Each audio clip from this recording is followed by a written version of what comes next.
Welcome back to my blog Mr and Mrs Nehal Upadhyay. तो आज थी मेरी तबीयत ठीक नहीं थी, जो कि मैं इसलिए कल ब्लॉग एडिट नहीं कर पाई। मेरे बहुत ज़्यादा पेन हो रहा था, तो इस चक्कर में मेरा ब्लॉग एडिटिंग नहीं हो पाई। तो अब उपाध्याय जी आज सुबह से ही नहीं थे, वो बाहर गए थे अर्जेंट काम से और मैं रेस्ट कर रही थी। वो आए तो परेशान करना चालू कर दिया। और वो जब भी आप बाहर से आते हैं तो मेरे लिए कुछ ना कुछ लेके आते हैं, Kurkure, chips, chocolate. As a child ही वो मुझे ट्रीट करते हैं। तो बस वो कोशिश कर रहे थे मेरा मूड सही करने की, क्योंकि जब वो पास नहीं होते तो मैं और ज़्यादा बीमार हो जाती हूँ। तो मेरे साथ ये प्रॉब्लम है। तो बस मेरी तबीयत ठीक नहीं थी, और तो आज उपाध्याय जी से मैंने बोला आप कुछ बना के ही खिला दो, भूख भी बहुत तेज़ लग रही थी। तो कह रहे मेरे बच्चे को कुछ खाना है, मतलब मुझे परेशान ही करना होता है उनको कुछ भी करके। तो बस बोलते हैं ठीक है मैं जाता हूँ बनाने। तो बस वो मेरे लिए वेज राइस बनाने के लिए गए किचन में। वो बना रहे थे वेज राइस। और काम नहीं करो जिस दिन उस दिन मन भी नहीं लगता है। पर आज और साथ साथ उनका मैच भी चल रहा था, तो मैं गुस्सा कर रही थी खराब मत बनाना। वो बोल रहे थे नहीं बेस्ट बनाऊंगा। और फिर उसके बाद मैंने उठ के नहाकर मैंने की अपनी कबर्ड की सफाई, क्योंकि मेरे पास कपड़े नहीं थे। मेरे को टेंशन, एक तो मेरी तबीयत ख़राब जब होती है जब मुझे लगता है कि मुझे कहीं जाना है और मेरे पास कपड़े ही नहीं है। सबसे बड़ा टेंशन मेरा यही रहता है। तो बस मैंने अपना कबर्ड साफ़ किया और चेक करने लगी कि क्या मेरे पास कपड़े हैं भी कि नहीं। बट इनमें से कुछ साड़ियाँ उपाध्याय जी बता रहे थे, मैंने अभी तक ट्राई भी मतलब पहनी भी नहीं है। लेकिन फिर भी सारी लेडीज़ों को, सारी गर्ल्सों को यही लगता है कि हमारे पास कपड़े नहीं है। आप भी बताइए आपको किस किस को लगता है कि कपड़े होने के बावजूद भी कपड़े हैं नहीं। ऐसा लगता है जब कहीं जाना हो तो ऐसा लगता है कपड़े ही नहीं है यार, क्या पहन के जाएं क्या ना पहन के जाएं।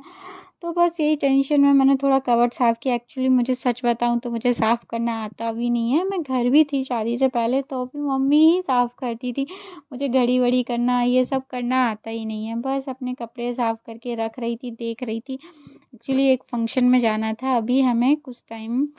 तो फिर बस वही सोच रहे थे क्या पहने क्या नहीं पहने।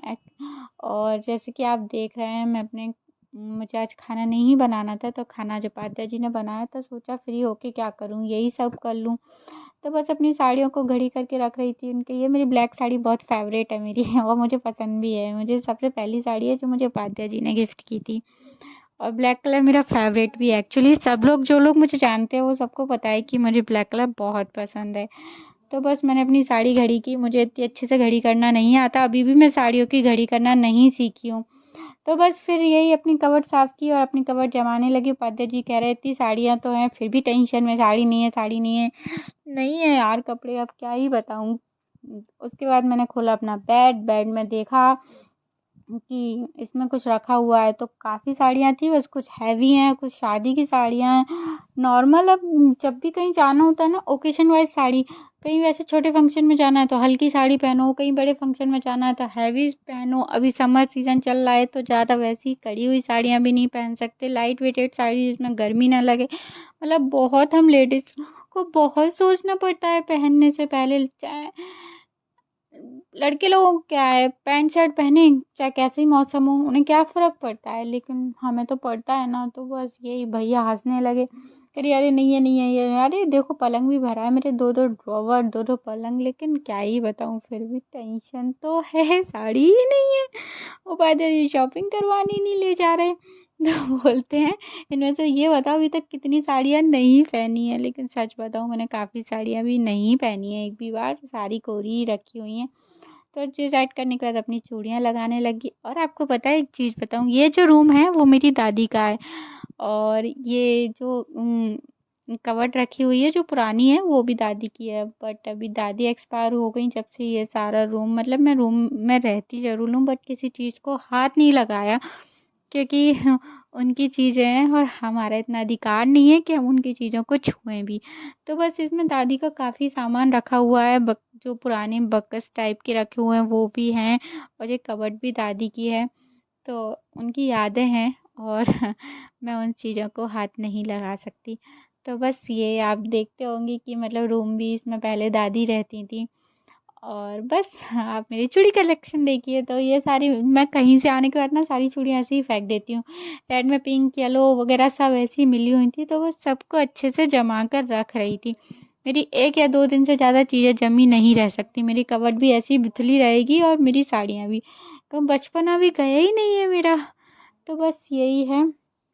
तो हम यही लगा रहे थे। देखिए आप मेरी चूड़ियाँ, और आधी ज़्यादा साड़ी और आधी ज़्यादा चूड़ियाँ मेरी घर रखी हुई हैं। बस चूड़ियों का कलेक्शन जो था, वो बस चूड़ियों को कलेक्शन कंप्लीट करने के बाद मैं सोच रही थी किस किस को कैसे कैसे रखूं। कड़ी भी हैं जो काफ़ी, मतलब काफ़ी सेट बनवा लो, लेकिन वही होता है पुराने हो जाते हैं। काफ़ी घर रखी हुई हैं, इससे ज़्यादा चूड़ियाँ घर रखी हुई हैं, साड़ियाँ भी रखी हुई हैं। तो काफ़ी कलेक्शन हम ले लेते हैं, बहुत कॉस्टली कॉस्टली सेट, लेकिन एक या दो फंक्शन नहीं अटेंड कर पाते हैं और वो काले ही पड़ जाते हैं, कंगन काले पड़ जाते हैं। कहीं या तो उनको कागज़ में रैप करके अच्छे से रखो, या फिर बॉक्सेस में अच्छे से रखो। मतलब कुछ चीज़ें तो ऐसी होती हैं अच्छे से भी रख लो लेकिन फिर भी काली पड़ जाती हैं। तो अब क्या ही कर सकते हैं, लेकिन जब भी कोई फंक्शन होता है तो नया ही लेना पड़ता है। ऑब्वियसली बात है, क्योंकि पुराना तो पहन ही नहीं पाएंगे। तो ये मैंने अपने जमा दिए, फाइनली मिल गई मेरी चूड़ियाँ, सारे सेट, मेरा चूड़ा वूड़ा सब मिला के। बस ये अब कवर में अपना रख देती हूँ। और जब मेरी तबीयत ठीक नहीं रहती तो मुझे ऑब्वियसली मुझे पर डे चॉकलेट मिलती ही मिलती है। वैसे भी पापा जी मुझे हमेशा मेरी फेवरेट किटकैट चॉकलेट देते ही हैं। तो अभी तो मेरी तबीयत ठीक नहीं है, तो आप सोचोगे तबीयत में भी काम, तो मैंने काफ़ी डांट खाई है इस चीज़ के लिए, और वो मैं कर रही हूँ। Thanks for watching my blog and like